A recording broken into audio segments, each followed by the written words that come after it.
Alors on va commencer avec vous, Dany. Je vous avais reçu il y a un an dans une émission intitulée « Ils ont réalisé leur rêve d'enfant ».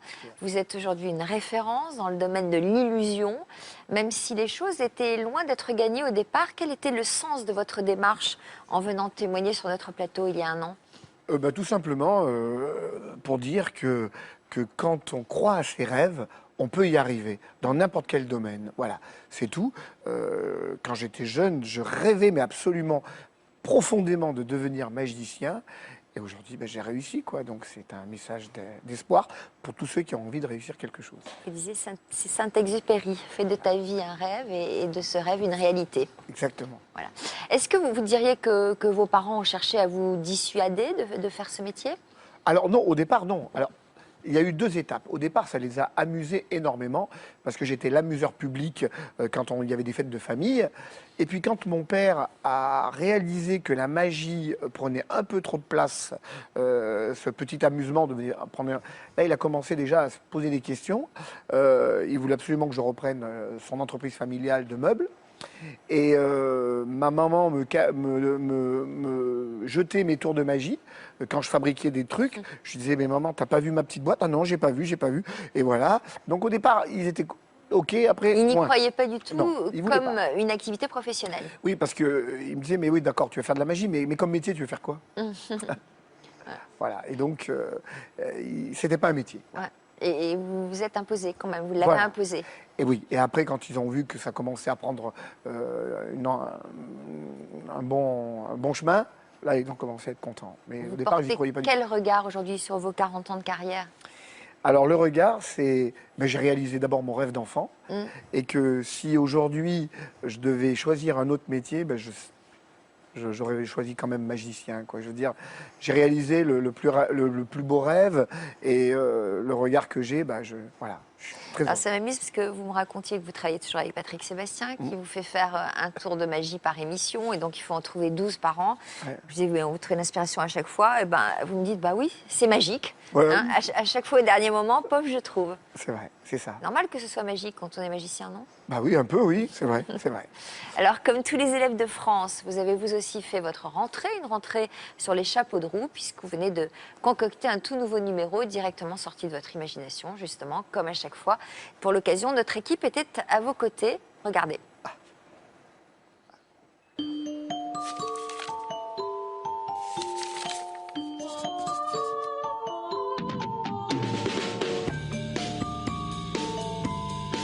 Je rêvais de devenir magicien.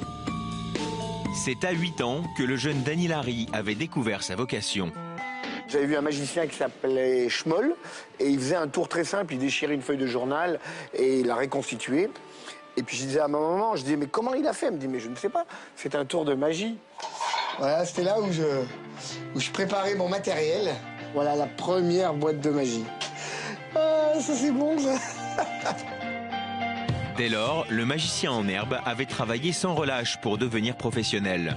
Mais il avait dû se confronter aux réticences de ses proches, notamment de sa mère. C'était quoi son rêve pour vous?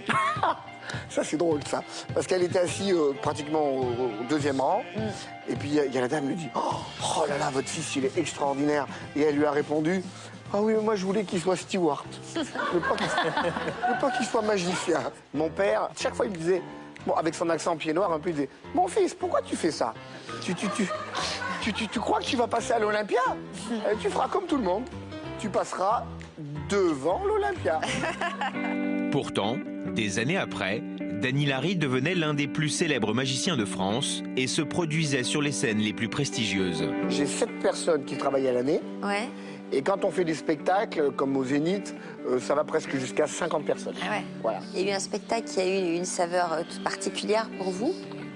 C'est celui de l'Olympia. Ouais. Croyez-moi, il n'y a pas un seul artiste au monde qui peut rester insensible quand il voit son nom affiché, parce que ça y est, là on peut se dire, on y est arrivé, je peux mourir tranquille.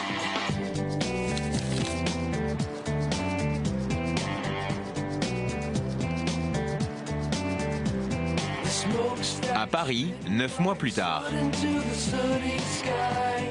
Ah, ça y est, vous êtes là? Allez, suivez-moi, je vous amène au studio. C'est sur les chapeaux de roue que Dany Larry commence sa rentrée pour l'émission Le plus grand cabaret du monde, animé par Patrick Sébastien, où il se produit depuis maintenant 19 ans. Allô. Coucou. Coucou. Ça va? Oui. Et mon caillou. Pas le temps de traîner. Avant les répétitions, le magicien tient à vérifier toute la mise en place technique du spectacle. Bon allez, on va aller voir où c'est que ça en est. Dadou, on en est où au niveau du trou? Il va même jusqu'à mettre la main à la pâte.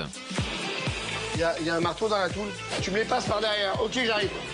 Tiens Albert, un œuf. Je suis pas une star, je suis un artiste. J'aime bien tout ce que je construis.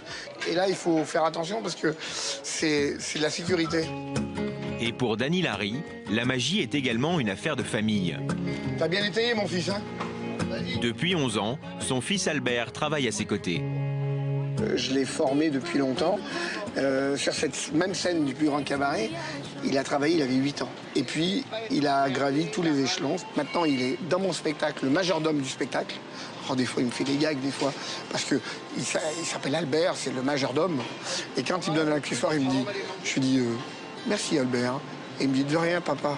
Voilà, ça fait drôle. Mais il le dit tout doucement, les gens n'entendent pas. 1 heure plus tard, le magicien et son équipe s'apprêtent à monter sur scène. Et comme souvent, Patrick Sébastien n'est jamais bien loin. C'est d'abord un ami, c'est un ami fidèle, c'est un bosseur. Et comme tous mes amis, on travaille en parfaite osmose. C'est-à-dire, je suis très exigeant et comme il est exigeant aussi, ça tombe très très bien. C'est un gros bosseur, un gros créateur. Et la magie, en fait, ce qui est formidable, c'est que ça tient sur trois trucs. Ça tient sur la disparition, l'apparition et la substitution. Moi, j'ai toujours été fasciné par ça. Et puis grâce à lui, j'ai appris des trucs. Justement, aujourd'hui, c'est un numéro revisité que Patrick Sébastien va découvrir. Un tour impressionnant dans lequel Dany Larry mêle science et fantaisie.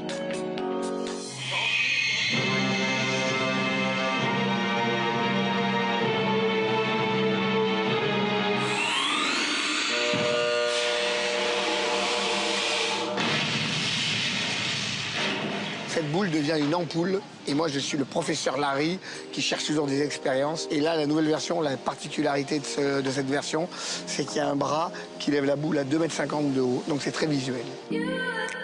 Quand je pilote cet engin, j'ai l'impression d'être un gamin qui joue avec ses gros jouets.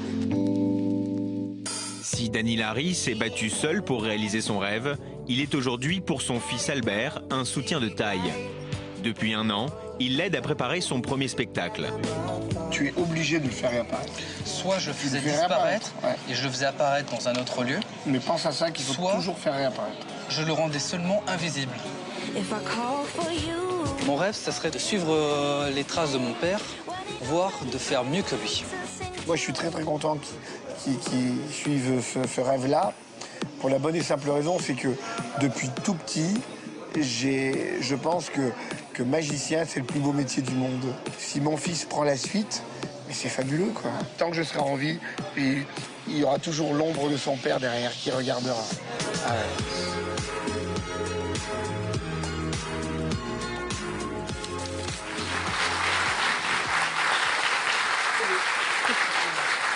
Alors, on a réussi à faire apparaître, parce qu'on est des magiciens, Albert. Albert, hop, votre fils. Je veux dire que la relève est assurée. Alors, Albert, vous voulez faire au moins aussi bien, si ce n'est mieux. Ça serait quoi mieux? C'est déjà pas mal, hein, quand même, parce que là, hein, Mieux, comment faire mieux ça va pas être facile du tout. c'est y rajouter un ingrédient, peut-être, un peu plus d'humour ou ce genre de choses, en faire un spectacle un peu différent. Un petit peu différent. Moi, je vais essayer de créer un spectacle qui soit dans un autre thème, qui soit plus dans le temps actuel, Urban Magie, par exemple. D'accord. Alors, si je comprends bien, quand même, il faut être magicien, ça suppose d'être bricoleur Oui. et une sorte de géotrouve-tout. Voilà, c'est-à-dire que dans la magie, comme il y a beaucoup de catégories, évidemment, celui qui manipule les cartes, les magiciens qui font du close-up, on n'a pas besoin vraiment de bricoler, mais moi j'ai choisi la grande illusion, donc tout ce qui est machinerie, lévitation, disparition, transformation. Compliqué, hein, à chaque Et fois. donc je fabrique moi-même avec Albert, maintenant il fabrique lui-même son matériel, je fabrique mon matériel, donc j'ai un atelier de construction, et c'est vrai qu'il faut avoir... le géo trouve tout. Patrick, il lui est déjà arrivé de retoquer un tour qui lui plaisait pas? Parce qu'il est super Oui, exigeant quand même. oui, une Ça fois. lui est arrivé en Une disant Une ça fois. me plaît pas Une fois. Alors, bon, je trouve que c'est pas beaucoup. En 18 ans. Ouais, en 18 ans. Il m'a dit non, ce truc-là, je le sens pas, c'est un peu lent, c'est romantique, trop. Il voulait à la fin de l'émission un truc qui pêche un peu, avec un peu plus de patates. Alors, bon, bah, c'est pas grave, hop, on a changé avec un autre. Celui-là, je l'ai remis dans mes tiroirs, je l'ai redynamisé. Et je lui ai représenté et il n'a rien vu. Il n'a même pas vu que c'était l'ancien. Si. Ben, il le découvrira aujourd'hui. Tour de magie, ça. Il regarde l'émission, Patrick, mais pas en direct. Il la regarde à 2h du matin. Voilà, c'est ça. Parce qu'il est un peu insomniaque. Bon, mais là, il dort un peu, là. Oui, c'est ça. Vous gardez quel souvenir de notre émission? Ah oui, alors ça, c'était incroyable. Alors, il y a plein de gens qui m'ont envoyé des messages, des coups de fil.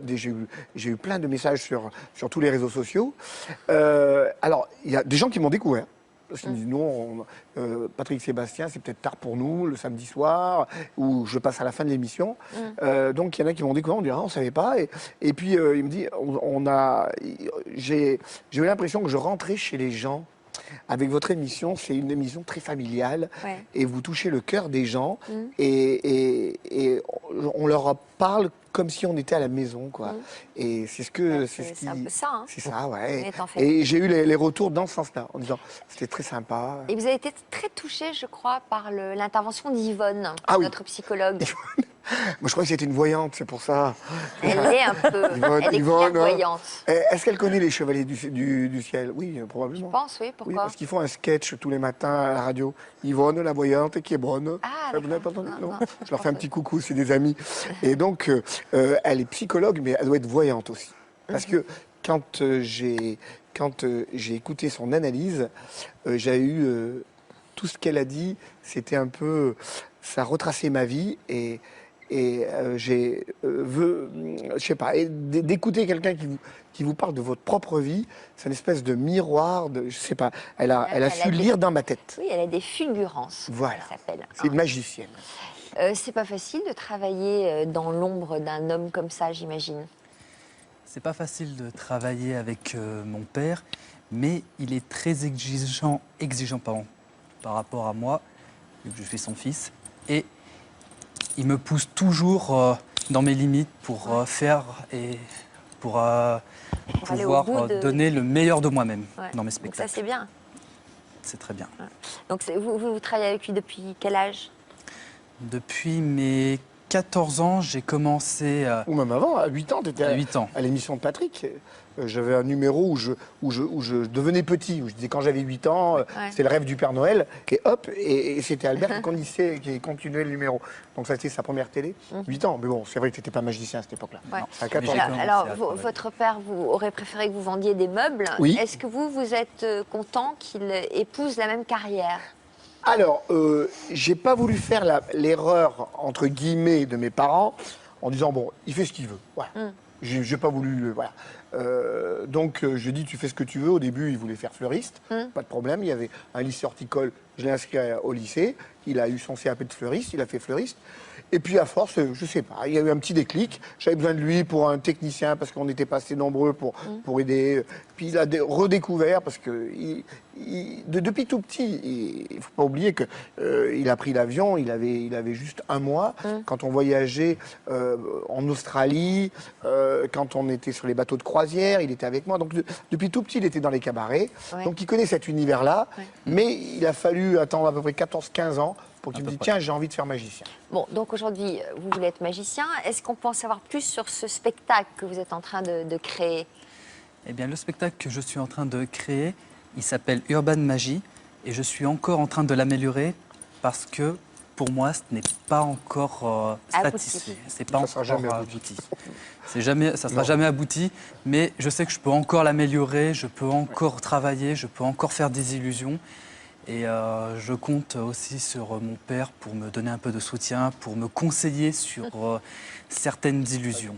Vous êtes angoissé à l'idée qu'il veuille monter sur scène Ah non, et non, en faire son métier? Non, pas du tout. Bon. Il aurait fait un autre boulot, peut-être. Ouais. Là, non. Non, parce que j'ai un atelier immense avec plus de 300 numéros que j'ai créés. Ouais, vous lui donnerez un coup de main, quoi. Voilà, je suis là et puis il connaît il connaît maintenant les ficelles puisqu'il a démarré en tant que technicien plateau. Au début, il chargeait et déchargeait les camions, c'est tout ce qu'il faisait. Et puis maintenant, Quel il connaît. sera votre nom de scène?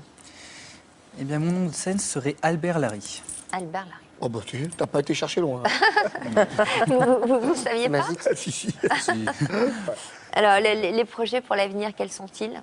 Alors moi, déjà je vais m'occuper cette année de lui parce que j'ai fait d'abord 4 ans de tournée. 4 ans de tournée dans les Zéniths. On fait volontairement un break pour pouvoir recréer d'autres numéros. Et à partir de septembre-octobre, je repars en tournée avec mon nouveau spectacle Rétro C'est un Temporis. petit break, alors, un break d'un mois, quoi. Non, 2000. Ah, d'accord. non, 2016. 2016. Là Ok. maintenant, hop, voilà. Je repars en tournée dans un an avec le grand spectacle dans les Zéniths. Je vais m'occuper d'Albert, parce que ça y est, son spectacle, il a vu le jour cet été. Il a travaillé quand même devant 3000 personnes dans l'Ardèche, un festival à Rions, où il était tout seul avec ses assistantes. Donc c'était très très bien. Il a fait un spectacle de 45 minutes. Et puis mon but aussi, c'est de le présenter à Patrick, parce qu'il le connaît déjà, mais là il va le connaître sur la scène. Mais je lui ai dit, tu iras avec un numéro nickel. Et puis après, voilà, je pars en tournée. Cette année, je pars un peu à l'étranger. Je vais en Chine, à Dubaï et en Russie. Voilà. Donc, on vous retrouve chez Patrick dans Oui. le plus grand cabaret. Quand? C'est quand la prochaine émission? Eh ben là, on l'a enregistré hier. Bon, donc Donc ça veut dire pas il quand faut c'est regarder les journaux. Mais je pense que dans 1 ou 2 semaines, la première émission commence. Et tous les mois, le samedi soir, chez Patrick. Ouais. Merci d'être venu nous voir. Merci de m'avoir à tous les accueilli. deux.